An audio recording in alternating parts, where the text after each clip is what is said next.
શહેરના ડાંડિયા બજાર સ્થિત હોટલ વિન્ટેજ ઇનના રૂમ નંબર 302માંથી પાણીગેટના 29 વર્ષીય ગુલામ મુસ્તફા નૈયરનો રહસ્યમય સંજોગમાં મૃતદેહ મળી આવતા ચકચાર મચી છે. મૃતક તેના મિત્ર કિશન વસાવા સાથે મોડી રાત્રે હોટલમાં રોકાયો હતો.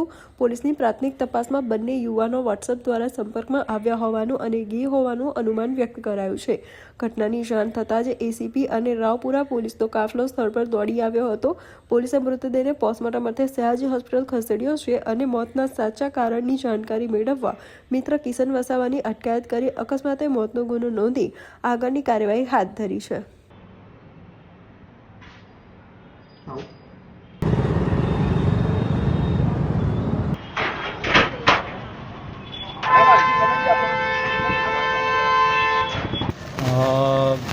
રાવપુરા વિસ્તારમાં દાંડિયા બજાર પાસે આવેલી હોટલમાં બે પુરુષ મિત્રો જે પહેલેથી જ એકબીજાના સંપર્કમાં હતા તેમણે મળવાનું નક્કી કર્યું હતું અને તેમણે આ હોટલમાં 304 નંબરનો બુક રૂમ કરાવીને ત્યાં એમને એલોટ કરવામાં આવ્યો હતો.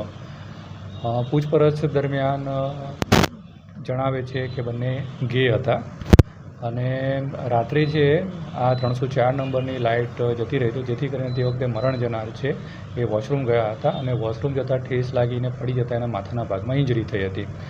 જેથી કરીને આ બંને હોટલને જાણ કરી અને રૂમ બદલી નાખવામાં આવ્યો હતો અને 302 નંબરના રૂમમાં આ લોકો જતા રહ્યા હતા. પછી સવારમાં એનો જે પુરુષ મિત્ર જીવિત છે એને જણાવેલ હોટલને જાણ કરી હતી અને 108ને પણ જાણ કરી હતી.